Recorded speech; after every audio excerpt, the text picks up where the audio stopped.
Pode ser, igreja. Jesus está na casa. Se eu fosse você, eu deixava as preocupações lá fora e abriria o meu coração para que Jesus quer falar com você. Primeiramente, queria agradecer a Deus por essa oportunidade de estar na casa dele. E também pela irmã Adriana, que teve a coragem de me fazer este convite. Aos meus meninos que me acompanharam, Deus abençoe vocês. Eu sei que se ninguém dá glória, eles vão dar glória, vai pular, vai marchar e dar glória. Abra sua Bíblia comigo no livro dos Juízes, capítulo de número 6, versículo 11. Livro dos Juízes, capítulo 6, versículo 11.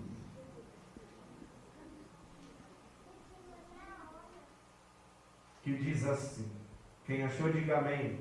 Amém.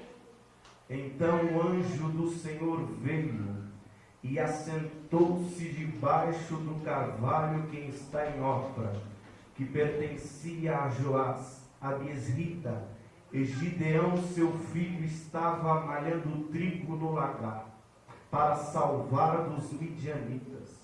Então o anjo do Senhor lhe apareceu.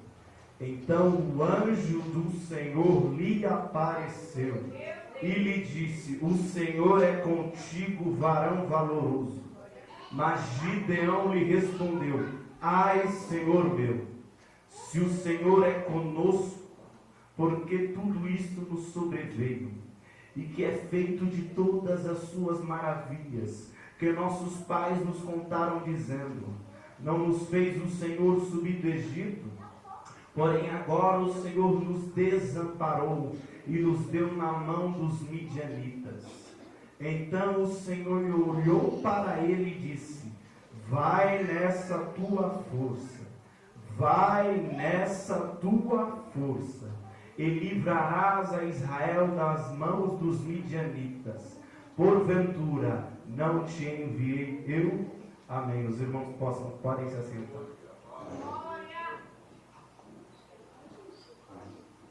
Primeiramente, para a gente entender o que está sendo falado no capítulo 6, antes do anjo aparecer a Gideão, a gente precisa entender o contexto da história. Os filhos de Israel fizeram o que parecia mal aos olhos do Senhor. No versículo 1 do capítulo 6 diz que o próprio Deus colocou o povo dele na mão dos inimigos. As crises do povo naquela época eram muitas das vezes ocasionadas pela permissão do próprio Deus. Deus usava o povo inimigo como vara de correção para o povo dele, porque o povo dele tinha se afastado do relacionamento que tinha antes com Deus. E às vezes a gente para e pode pensar: mas, nossa, Deus deu o seu próprio povo para a mão dos inimigos, Deus é mau, Deus irado. Não, é graça. Deus queria que o povo voltasse ao relacionamento de antes. Deus às vezes usa o inimigo para te consertar. Deus usa às vezes alguém contra você para que você ande conforme o querer e a vontade dele. Versículo 2: e prevalecendo a mão dos midianitas sobre Israel, fizeram os filhos de Israel para si, por causa dos midianitas, as covas que estão nos montes e as cavernas e fortificações. Aleluia, e prevalecendo, Deus não deu o povo dele de mão beijada. Prevalecendo significa que o povo ainda bateu de frente, mas Deus permitiu que esse povo encontrasse e fosse pego pelos seus inimigos. Aí a gente pensa: mas Deus é mau, Deus permitiu tudo isso. Lembra de Jó? Jó era um homem temente a Deus, um homem reto a Deus. E no capítulo 42, verso 5 de Jó, ele diz assim: agora, antes eu só te conhecia por ouvir falar, agora os meus olhos te veem. Depois de tudo aquilo que Jó passou, Jó verdadeiramente conhecia a Deus, não apenas de ouvir falar sobre Ele, mas de experimentar a graça dele sobre a vida de Jó. Às vezes tem coisas que acontecem na nossa vida que não é pecado, que não é culpa sua, é permissão de Deus para te consertar. Porque sucedia que, semeando Israel, subiam os midianitas e os amalequitas, e também os do Oriente contra eles subiam. Os amalequitas e os midianitas também não se davam bem. Então olha só a estratégia de Deus. Deus usa os inimigos de Israel para se ajuntar e ir contra o povo. Olha só como Deus faz. E punham-se contra eles em campo e destruíram a novidade da terra, até chegarem a Gaza, e não deixavam mantimento em Israel, nem ovelhas, nem boi. Hebreus de número 12, verso 6. Porque o Senhor corrige o que ama, e açoita qualquer que lhe recebe por filho. Se Jesus te corrigiu é porque Ele te ama, é que Ele quer que você siga no caminho certo. Se Deus não está te corrigindo, tem alguma coisa errada. Deus está te corrigindo, está te endireitando para você andar conforme o querer dEle. Verso 5. Porque subiam com seus gados e tenda, e vinham com os gafanhotos, em tanta multidão que não se podiam contar, nem a eles, nem aos seus camelos, e entrava na terra para destruir. Eles não entravam na terra para conquistar, porque o povo, quando é de Deus, já é de Deus. O inimigo não tira da mão dele. Eles podiam até destruir, mas o povo era de Deus. O povo era de Deus e pode até destruir, mas conquistar não vai. Assim Israel empobreceu muito pela presença dos midianitas. Então os filhos de Israel clamaram ao Senhor.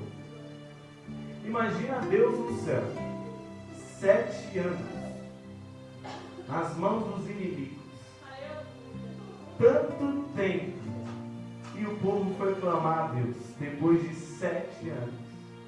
Mas como está dito em 2 Crônicas, capítulo 7, versículo 14, se o meu povo, que se chama pelo meu nome, se humilhar, orar e buscar a minha face e se converter, não é só orar, se humilhar, tem que se converter dos seus maus caminhos, então eu ouvirei dos céus e perdoarei os seus pecados e sararei a sua terra.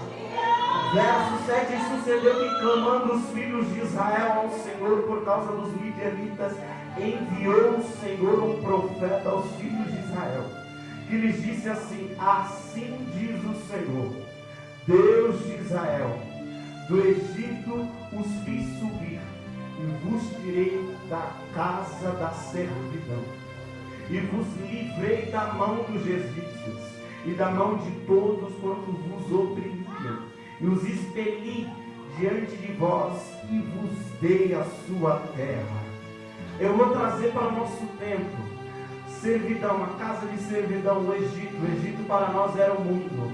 Deus te tirou do mundo, te tirou da terra do Egito e te prometeu uma terra. Que terra é essa? João viu em Apocalipse capítulo 21, e eis que vi um novo céu e uma nova terra. Eu quero te falar que você não vai voltar para onde você estava. Talvez há anos atrás você estaria no boteco, você estaria bebendo, você estaria fumando, mas Deus te tirou do lamaçal, do pecado, do fruto do inferno e te prometeu a casa lá no céu. E aí Ele diz assim ainda: na casa do meu Pai há muitas moradas, em breve nós iremos conhecer o novo céu e a nova terra que João viu no capítulo 21 de Apocalipse, e vos disse: eu sou o Senhor, vosso Deus. Não temais aos deuses dos amorreus em cuja terra habitais, mas não destes ouvido a minha voz. Então, o anjo do Senhor, no Antigo Testamento, quando falava o anjo do Senhor, muitos pregadores, teólogos dizem que era o próprio Jesus. O anjo do Senhor, o próprio Jesus, se assentou debaixo do carvalho que está em Ofra, que pertencia a Joás a bezerrita, e Gideão, seu filho, estava malhando trigo no lagar. Olha só, lagar não é lugar de malhar trigo. Lagar era tipo uma piscina de cimentos de pedra que servia para amassar uva. Gideão vai usar o lagar para se esconder dos inimigos. Meu Deus do céu. E algo que eu quero falar para você, no versículo 4 que a gente leu: punham-se contra eles em campo. Campo fica tudo exposto. E lagar? Lagar é ambiente fechado. Tem momentos que a gente fica exposto, que o inimigo vem e rouba aquilo que a gente estava criando. Gideão, ele vai usar um lugar, um ambiente fechado, um ambiente que não é propício para malhar trigo no lagar. E eu quero te trazer 3 características sobre Gideão. Primeiro, trabalhador. Gideão estava malhando trigo no lagar. Quem sabe ele poderia pensar assim: ah não, os midianitas, os amalequitas estão vindo aí, eu vou me esconder, não vou malhar não. Mas não, Gideão foi trabalhar. E Deus, ele quer gente assim, gente que trabalha. Se for para pregar, vai pregar. Se for para cantar, vai cantar. Se for para ficar na porta, vai ficar. Mas gente preguiçosa, gente que não quer. Ele era guerreiro. Quantos crentes medrosos hoje em dia? Quantos crentes que têm medo de falar o que Deus manda? Deus manda falar a palavra de correção, não quer. Agora a palavra de bênção todo mundo recebe. Deus quer conserto, quer que você se conserte. Você... ah não, esse irmão falou da carne, não é comigo não, é para a irmã do lado. Ah, meu irmão, Deus não fala com a parede não, Deus fala com você mesmo. Ô glória! Mas Gideão lhe respondeu: ai Senhor meu, se o Senhor é conosco, por que tudo isso nos sobreveio? Lá veio o questionamento de Gideão. Lembra de Jó? Jó questionou tanto a Deus. Jó amaldiçoou o dia do seu aniversário. E Deus, ele veio com a resposta? Não, Deus veio com mais questionamento. Onde estava quando eu fundei a terra? Quem lhe pôs a medida, se tu sabe? Ou quem estendeu sobre ela o cordel? Tem momentos na nossa vida que Deus não vai vir com a resposta, Ele vai vir com a convocação. Você tem que ir, você tem que ir, você tem que ir. Se Ele mandou, você tem que ir. Aleluia. Verso 14, então o Senhor olhou para ele e disse: vai nessa tua força, e livrarás a Israel da mão dos midianitas. Porventura, não te enviei eu? Verso 15. E ele lhe disse: ai, Senhor meu, com quem livrarei a Israel? Eis que a minha família é a mais pobre em Manassés, e eu menor da casa de meu pai. Era isso que Deus, era isso que Deus queria. Uma pessoa que entendesse o tamanho dela. Porque tem muita gente que se acha grande, mas não tem nada de Deus. Tem muita gente que se acha grandão. Ah, se eu não estiver no banner, se não me chamarem, eu não vou. Você acha se fosse por mérito a gente estaria aqui? Vocês acham que se fosse por mérito o pastor Leandro, a irmã Adriana estaria aqui? Foi Deus que escolheu. Não interessa o que você acha. Se Deus escolheu, está escolhido. Se é para cantar, vai cantar. Se é para pregar, vai pregar. Se é para dirigir, vai dirigir. Foi Deus que escolheu. Pensa no bicho ruim. Era eu. 15 anos, 16 anos. Eu não queria aceitar Jesus nem me batizar. Olha só. Eu falava assim: Mãe, eu não vou batizar não. Não vou batizar. Só vou aceitar Jesus quando estiver no leito. Vai direto do céu. Ó, o que eu falar. Mas aí Jesus, eu imagino Deus olhando do céu falando: ah, você acha que é do seu jeito, Renato? Você acha que é do seu modo? Em janeiro de 2021, eu aceitei a Jesus. Em junho de 2021, me batizei nas águas. Em novembro de 2021, Deus me selou com o batismo do Espírito Santo. E eu tenho algo para falar para você aqui. Se Deus falou, Ele vai cumprir. Deus está atrás de Gideão. Será que tem gente que quer trabalhar para Ele? Será que tem gente corajoso, guerreiro, que está à disposição de fazer o que Deus manda?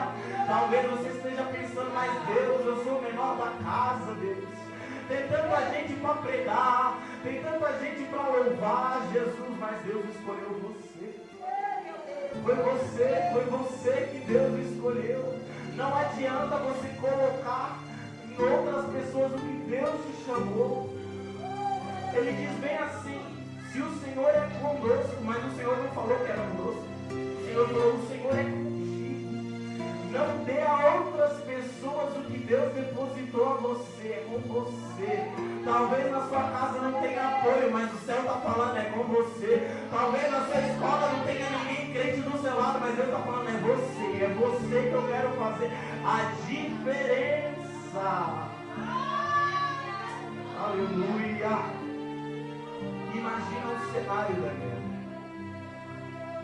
Gideão, no início tinha 32 mil homens. Olha isso. Deus reduz o exército a 300.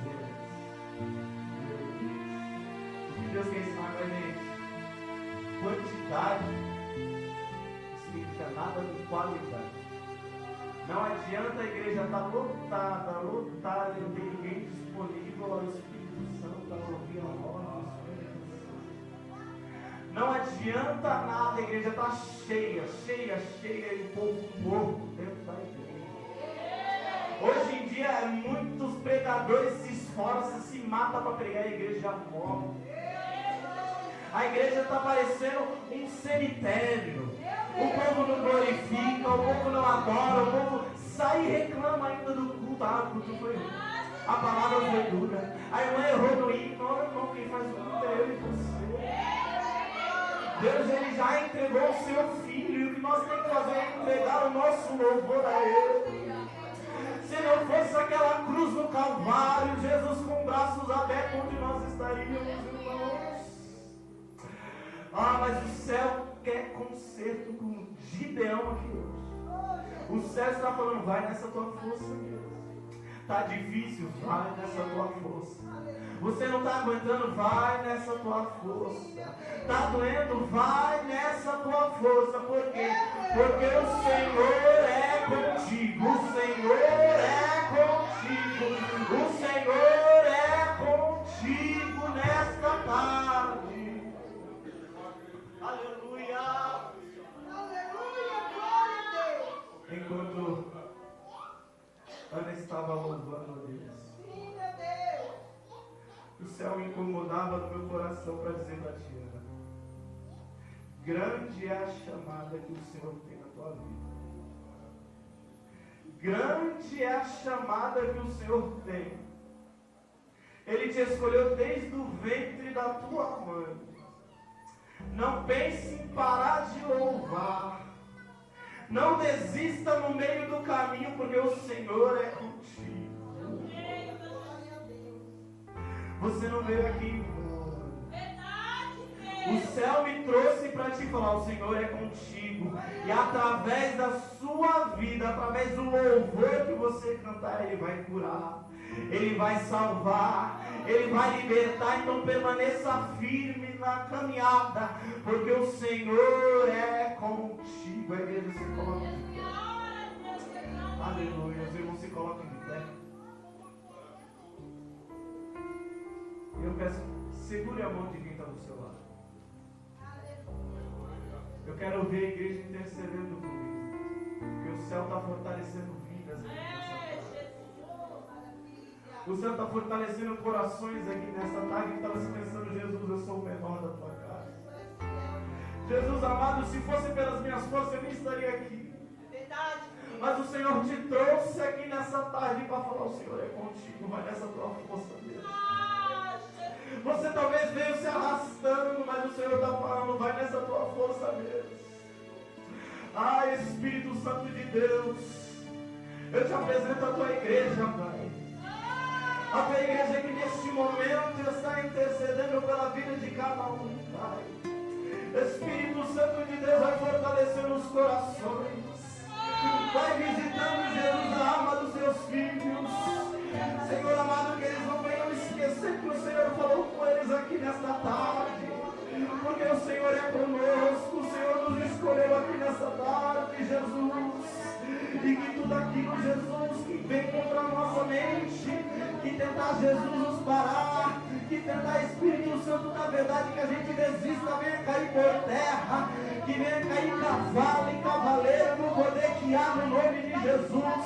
Que toda corrente, que toda muralha, que toda barreira, Jesus, que impediu o teu trabalhar na vida dos teus filhos, venha cair por terra, Pai. Jesus, nos fortalece, que nós venhamos, Jesus, ter o nosso coração aberto para trabalhar, que nós, Jesus, não venhamos ser crentes preguiçosos, crentes acomodados, mas crentes verdadeiramente disponíveis para o teu trabalho, Pai amado. Jesus, eu te agradeço por esta tarde, por esta palavra, Jesus, que o Senhor tocou no meu coração, Pai, que nós vamos sair daqui mudados e diferentes pela tua palavra da verdade, Jesus. É o que eu lhe peço e te agradeço.